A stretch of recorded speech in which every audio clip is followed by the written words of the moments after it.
Haïtika veut dire en français Haïti peut. Haïti regorge de richesses, que ce soit sa culture, que ce soit son histoire, que ce soit son agriculture. Haïti peut faire des choses. Haïti K.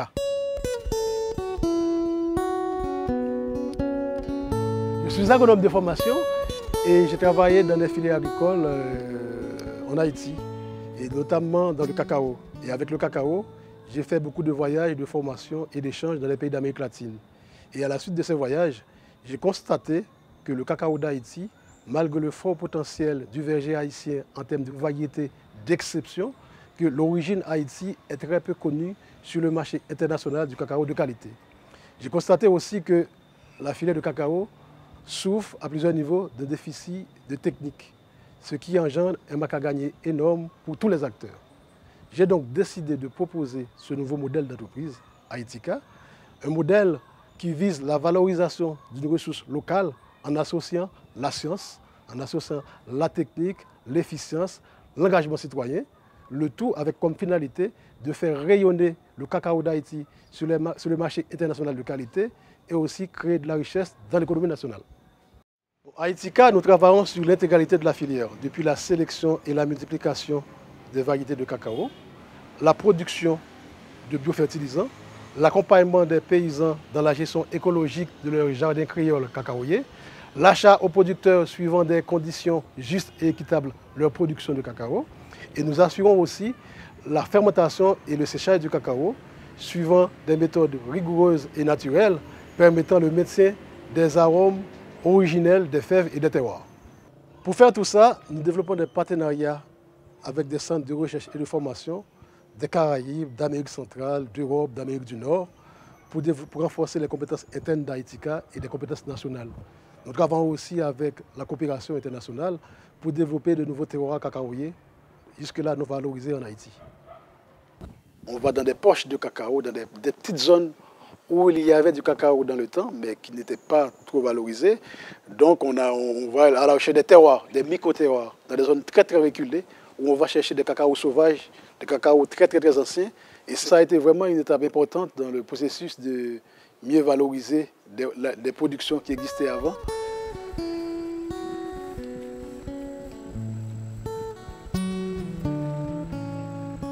Nous ravins Normande, nous avons plus de 500 mètres d'altitude. Et zone ça, nous découvrons une poche cacao qui est intéressant. Depuis 2017, Haïtika travaille dans la zone ça sous question cacao. Là, nous avons pied qui gagne environ 84% en cette criollo. C'est cacao qui envoie des disparitions qui vraiment est intéressant en termes de qualité organoleptique. Alors là, nous-mêmes, nous avons une dynamique pour nous voir comment nous sommes capables de conserver le patrimoine ça et comment nous sommes capables de multiplier le tout.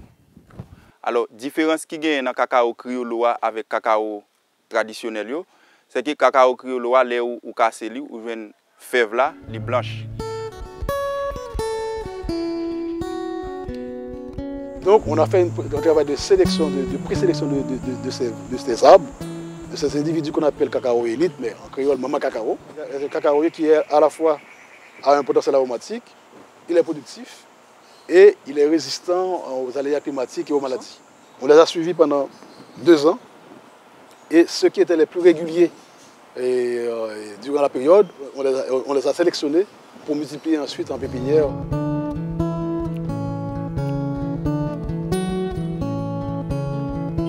On s'attache à les conserver dans leur milieu naturel, donc à l'endroit où ils sont, pour qu'ils soient toujours présents. Et aussi, on cherche à les conserver dans le jardin clonal, donc ici sur la ferme d'Haïtika. On revendique qu'on a une entreprise citoyenne, une entreprise sociale. Donc notre mission, comme toute entreprise, on doit faire du profit, mais aussi on s'intéresse au profit de nos partenaires producteurs. Nos partenaires aujourd'hui sont les paysans, les vrais producteurs. Donc du coup, on les accompagne de manière participative et inclusive dans le renforcement de leurs capacités pour mieux gérer leurs parcelles de manière écologique et durable. L'idée, l'objectif, c'est vraiment de relancer la production en proposant un appui, un accompagnement aux producteurs qui va leur permettre de produire du cacao selon un modèle et qui va permettre vraiment de répondre à des objectifs de productivité avec des bons rendements et un cacao de qualité. Donc ce que propose Haïtika, voilà, c'est vraiment d'accompagner les producteurs pour qu'ils bénéficient d'un conseil technique qui leur permettent vraiment de réussir un jardin cacao. Le producteur va toujours joindre un accompagnement, un suivi dans le temps de son jardin. Au fur et à mesure que le jardin de cacao va évoluer, le travail et les techniques culturelles vont évoluer aussi dans le temps.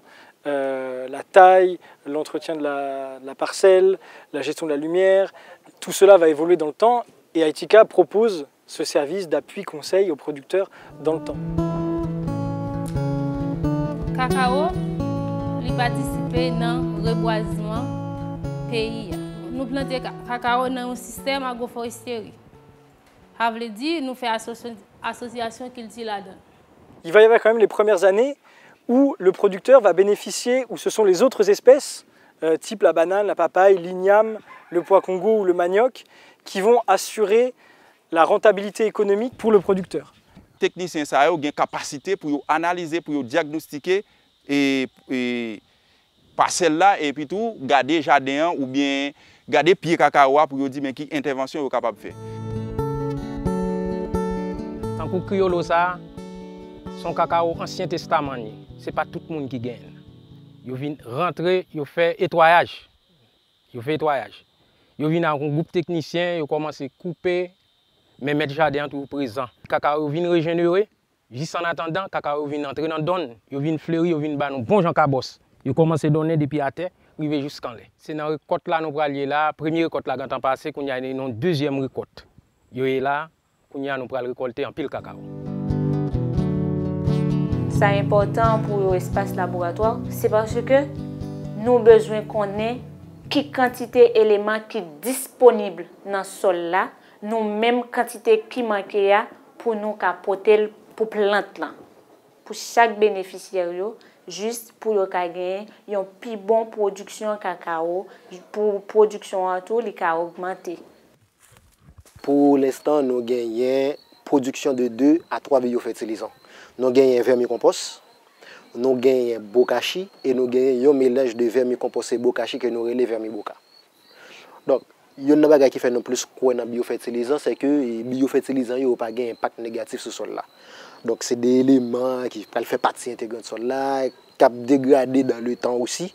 Même lorsque nous faisons préparer là, lorsque nous incorporons dans le sol là, il y a pas un petit temps de dégradation et plante là, même là, il y a assez de temps pour les assimiler.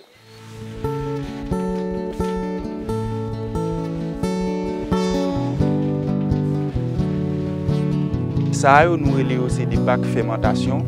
Gain qui pour placer linéaire, ça nous les placer en escalier. Et nous gagnons 1, 2, 3, 4 bacs. Et c'est première mise en bac là, on fait li.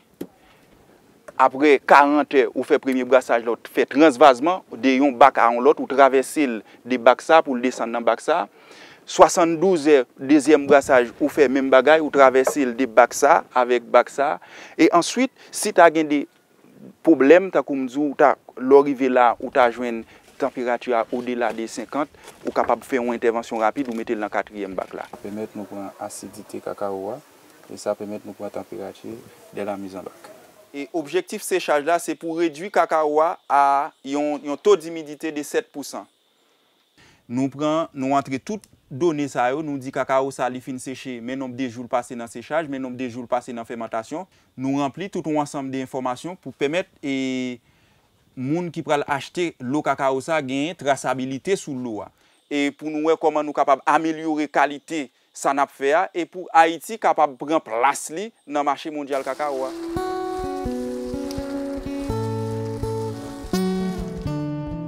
Mais Aitika vraiment se positionne en tant qu'acheteur de cacao auprès des producteurs qui l'accompagnent depuis le départ dans la relance de la production.